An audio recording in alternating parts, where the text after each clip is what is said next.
할렐루야. 창세기 5장 말씀 함께 나누겠습니다. 창세기 5장에서 계보에 대해서 기록을 하기 시작합니다.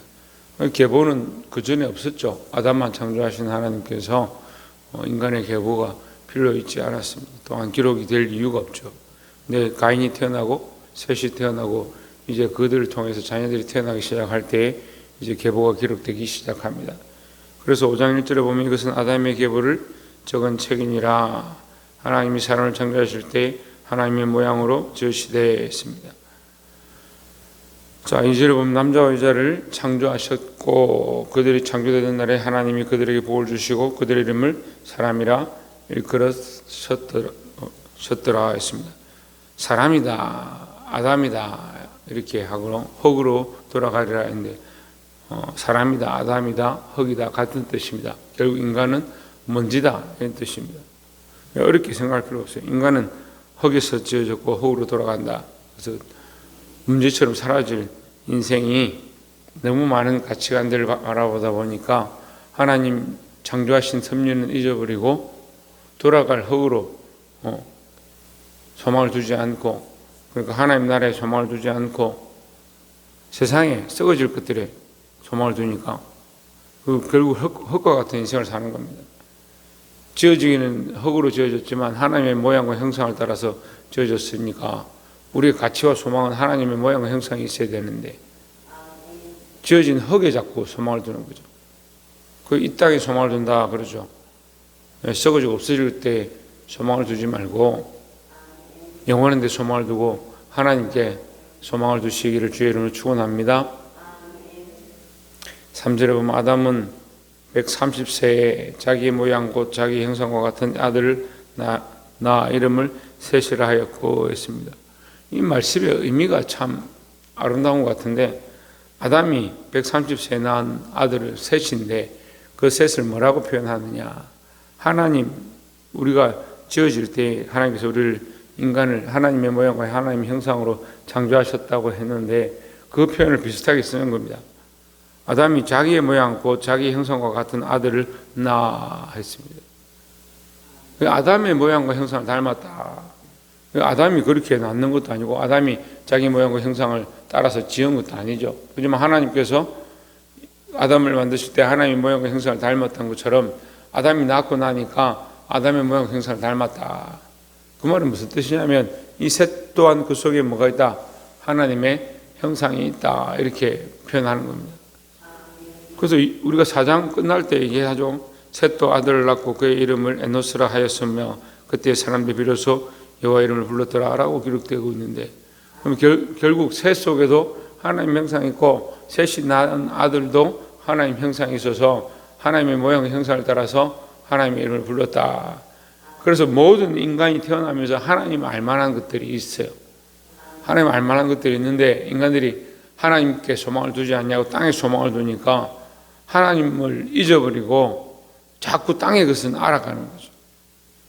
여러분, 영원한데 하나님의 창조의 이 원리를 아시고 하나님의 모양과 형상을 회복하기를 주의 이름으로 축원합니다. 두 번째 나눌 말씀은 21절에 에녹은 65세에 모두셀라를 낳았고 했습니다. 모두셀라를 낳은 후 300년을 하나님과 동행하며 자녀들을 낳았으며 했습니다. 에녹이 낳은 자녀들이 여럿 있는데 특별히 물론 이 성경도 다 그렇게 기록하고 있습니다. 아담도 셋만 낳은 게 아니고 가인과 셋을 낳았지만 가인과 셋만 낳은 게 아니고 그 후에도 계속 자녀를 낳았습니다. 대표성이죠. 대표성으로 셋을 통해서 하나님의 계보가 이어진다 이런 표현들을 하는 겁니다. 에녹이 무두셀라를 낳고 그 후에도 계속 자녀를 낳는데 특이한 것은 22절에 300년을 하나님과 동행하며 자녀를 낳았으며 했습니다. 자녀를 낳고 결혼 생활을 하고 사회생활을 하고 이 땅에 살아가고 있지만 그는 계속해서 뭐라 하고 있느냐, 하나님과 동행하는 삶을 살았다라는 거죠. 비록 우리가 이 땅에 살고 있지만 이 땅에 살면서 여전히 우리에게 무엇이 회복되어야 되느냐, 하나님과 동행하는 삶을 회복해야 한다는 거죠. 그래서 이 하나님과 동행하는 삶을 회복하는 것이 앞에서 말한 하나님의 모양과 형상을 회복하는 모습이다라는 거죠. 그래서 하나님의 형상과 모습을 회복한 삶, 하나님과 동행하는 삶, 그렇게 연결되는 겁니다. 그래서 하나님과 동행하는 목적이 뭐냐? 하나님 닮아가고자. 그래서 하나님 닮아가고 하나님과 교제해야 되는데 인생들이 부족하니까 자기가 원하는 대로 사는 겁니다. 그래서 우리 인생에게 누구를 보내주셨냐? 예수 그리스도를 보내주셨습니다. 예수 그리스도를 보내주셔서 하나님의 모양과 형상을 더 닮아가도록, 더 하나님과 동행할 수 있도록, 그래서 예수 그리스도를 뭐라고 하느냐? 임마누엘이라는 거예요. 임마누엘. 하나님과 우리와 함께 하신다. 우리와 함께 하셨기 때문에 너에게 뭘 하느냐? 하나님을 닮아갈 기회를 우리에게 주신 겁니다. 그래서 하나님과 동행하는 삶을 살았던 이 에녹에게 24절에 보면 에녹이 하나님과 동행하였더니 하나님이 그를 데려가심으로 세상에 있지 아니하였더라 했습니다. 하나님의 형상과 모양을 회복하고 하나님과 동행하는 삶, 그 동행하는 삶의 결국이 뭐냐? 하나님과 영원히 함께 사는 거죠. 데려갔다 이렇게 할 때 그냥 단순히 데려가서 세상에 없다 이것이 아니고 우리는 결국 다 데려감을 당하는 거예요. 그 성경은요, 궁극적으로 데려감을 당하는 자와 버려둠을 당하는 자 이렇게 두 개로 나누는 겁니다. 두 사람이 같이 밭을 갈고 두 사람이 같이 앉아서 맷돌을 가는데 한 사람은 데려감을 당하고 한 사람은 버려둠을 당한다. 이게 성경에 말하는 양과 염소의 원리.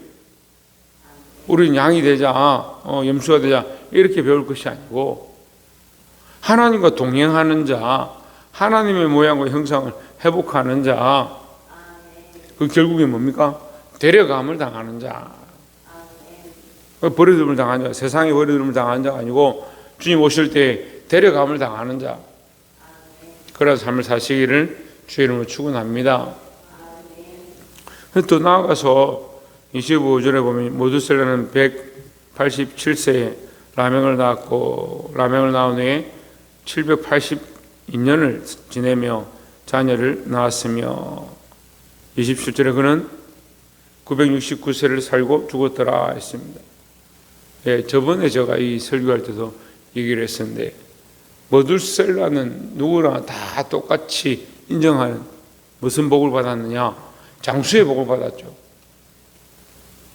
모두셀라가 무슨 복을 받았다고요? 장수의 복을 받았죠. 모두셀라만큼 오래 산 사람이 없습니다. 그런데 하나님의 말씀을 준행하는 자에게 이 땅에서 장수하리라 이런 복을 주신다 했습니다.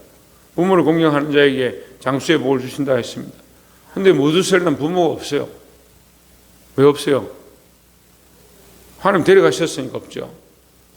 근데 모두셀라가 제일 장수한 사람이 됐어요. 그럼 왜 장수했느냐 이렇게 볼 수 있죠. 고민해 볼 수 있죠. 그럼 에녹이 데려감을 당했습니다. 그럼 에녹의 남은 생은 어디 있습니까? 하나님 나라에 있는 겁니다. 그럼 에녹이 받을 복이 어디 있습니까? 그가 남은 생이 그 자녀에게 주어지는 겁니다.